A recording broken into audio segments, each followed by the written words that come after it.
Hey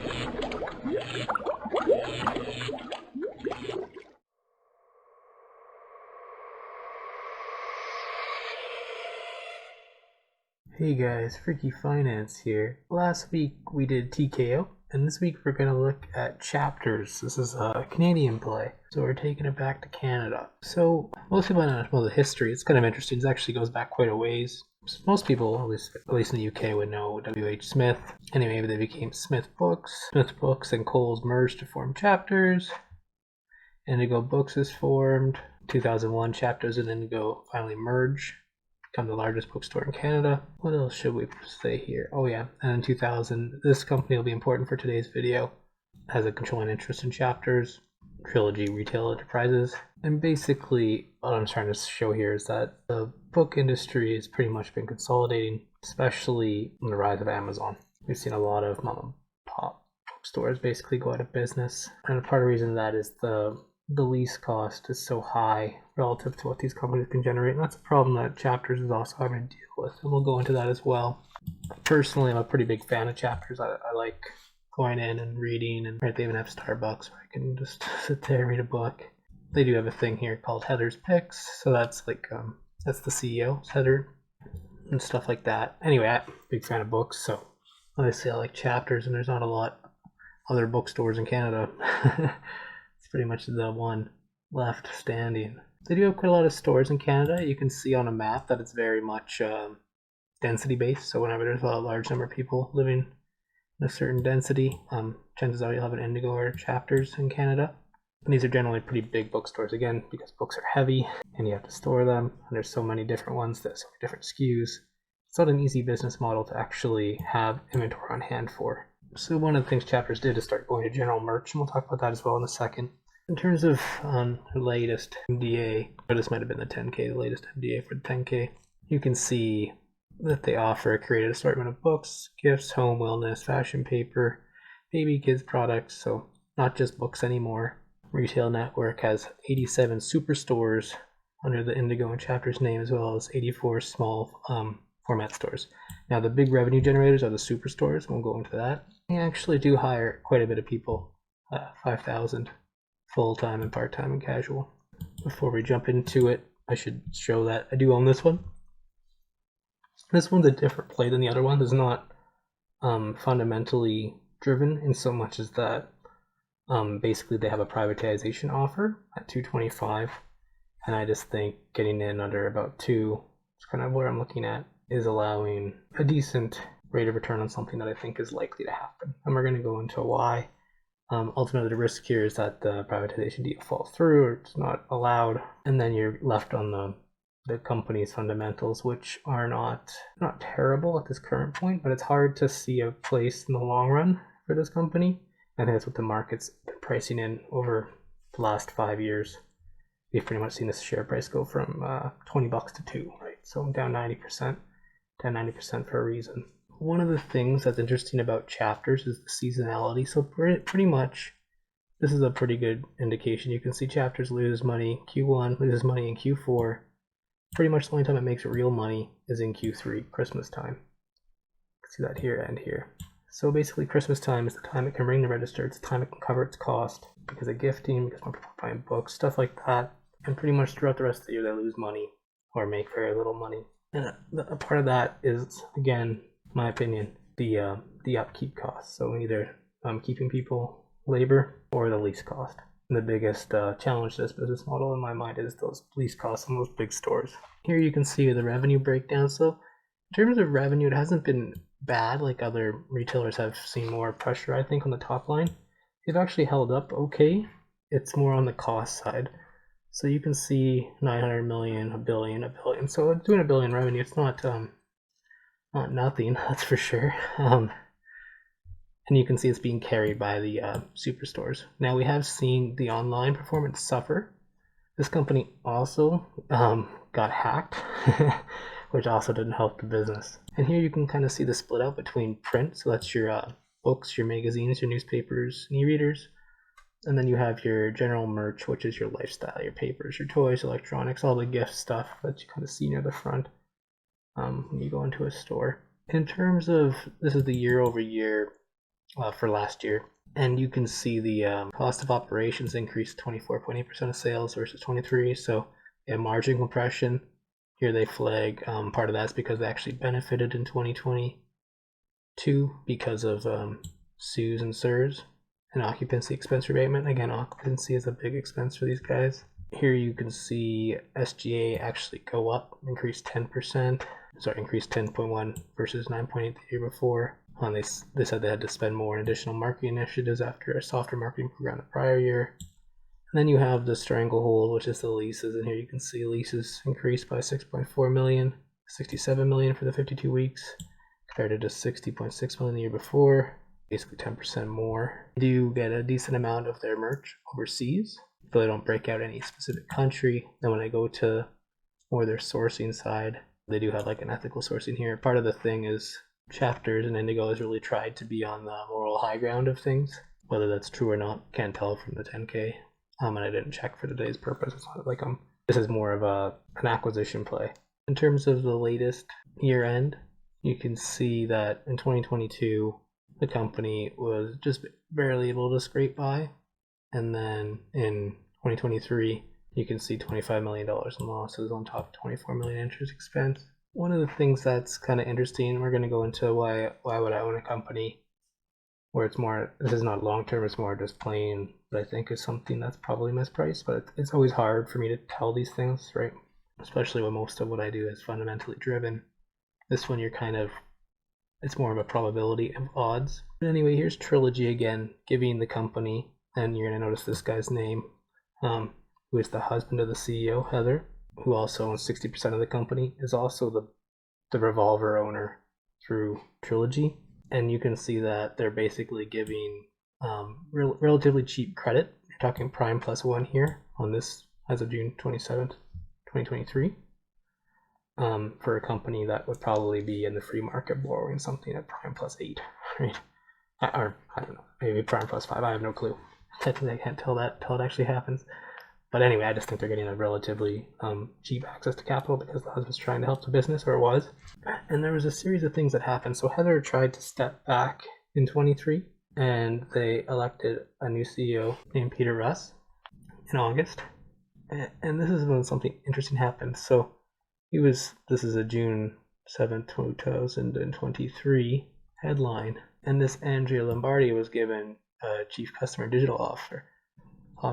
And now we know what happened to Andrea. Well, we did a Reitman's video, and she actually became the CEO of Reitman's. So Reitman's poached her right after her promotion. Obviously, I think she was trying to groom for the CEO job, and I think this guy got picked over her. And I think that irked a lot of people. This is all my opinion based on the reading. That's it. So take that for what it's worth. But I think it irked a lot of people. It split the board. Andrea was gone, already CEO now, the Reitmans. It's the first non-Reitmans CEO. It's not of their blood. And then you're left with Peter, who I guess the board thought did a bad job. And so then Peter resigns. I don't know, this headline's September 07. So I don't know. I didn't check the dates, but anyway, short tenure as the new CEO of Indigo Chapters. So he's gone. Heather comes back in. So it's too important to leave. So a botched baton torch. This is her, Andrea Lombardi, joining the Reitmans. If you didn't see that video, it's one that I would recommend looking at some point because it is interesting. Obviously, retail is still challenged in Canada. We saw Canadian Goose, Canadian Tire. Balance sheet's interesting. So we've just seen them basically reduce quite a lot on inventory on hand and turn it into cash to try to help them. But they still have so many operating leases that basically eats into the cash pool during the year, and then they use Christmas time to replenish it, in my opinion. That's how it kind of feels to me. They do have like some interesting liabilities, right? Like a non-deemed gift card is $76 million, which is more than the entire market cap of the company. So all they do is to need people not redeem their gift cards, and they technically be able to buy back the company with it. That's how cheap it is. And now it is cheap because of the challenges that I talked about, because of having a big store with a big operating lease cost. But you get the idea is that in terms of fundamentals, it actually doesn't screen too poorly based on the balance sheet. But a lot of that is because these liabilities is not, in my mind, it's not traditional debt, right? There's not a maturity schedule you have to align by. But it does act still as a slow squeeze over time as rent increases on these guys, assuming that continues. Here's just the latest quarter. You can see Christmas again, profitable, but loses money throughout the rest of the year. So similar trend as the last 2 years. Ultimately, it made less this Christmas, and I think that's why they got the offer they did in February. I think it was more of a protective offer and gives Heather more flexibility to turn around the business. That's what I believe. This gets them out of the limelight, protects the brand, I think, because the brand is a pretty solid one. There's not that many ways you could replace what that store offers in current days, right? Basically, you're either buying books off Amazon or you're buying it from Chapters and Indigo. Anyway, here's the offer, $2.25 in share. Like I said, it's trading around $2. So I'm kind of in the market. Has days where everything's selling off. I've been noticing that sometimes I can get a fill under $2, and I'm trying to snipe that and slowly just build a little position. Now this strategy would backfire. Obviously, the deal falls through because I'm not sure where the fundamental value would actually lie for this company over time. And there could be people like me who are just in it for this little spread game, really. Now, unlike other takeovers, this is a friendly one. So, in my opinion, it's a friendly one. And what I mean by that is Buddy already owns 60% of the company. His wife owns 6% of the company, Heather.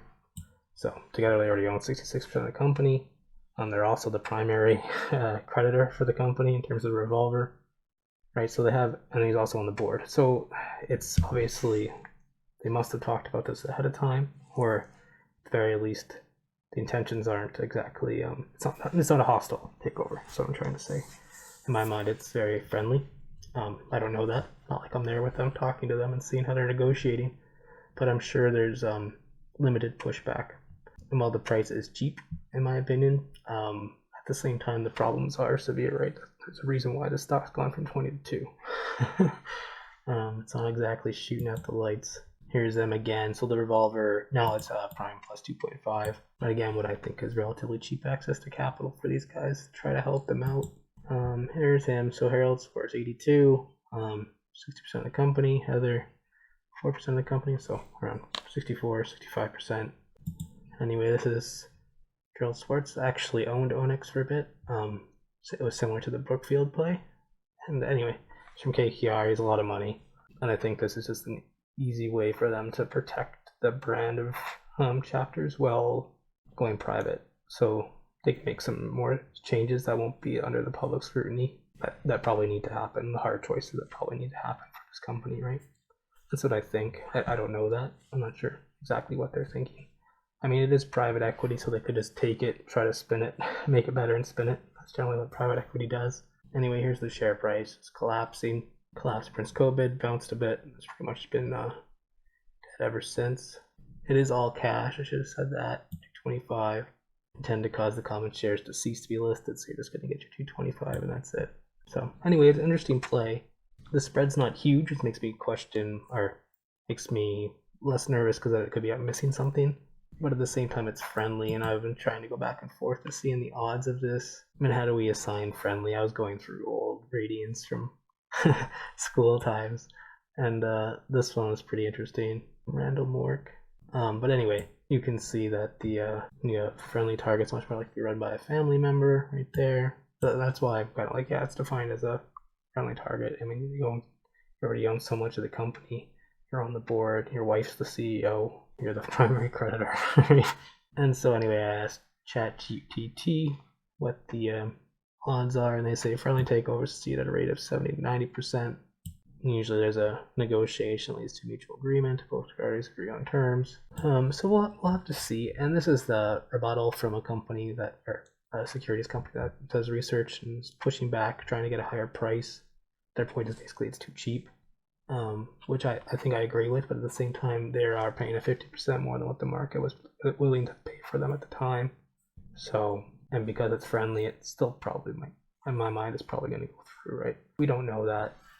They think it's worth at least 340. They actually have some math here that says they think it's worth 8 if they can get an EBITDA of 5. And they can get the EBITDA back up to 48 million. And to be fair, the company had a lot of issues in 23, right? You had change of management, you had a hack, right? You had weaker Christmas sales because you're trying to promote so much because you had the wrong type of inventory, I guess. So there's a lot of things they could improve. At the same time, they haven't really been executing for a while now. They just see the lease expense continue to tick up, right?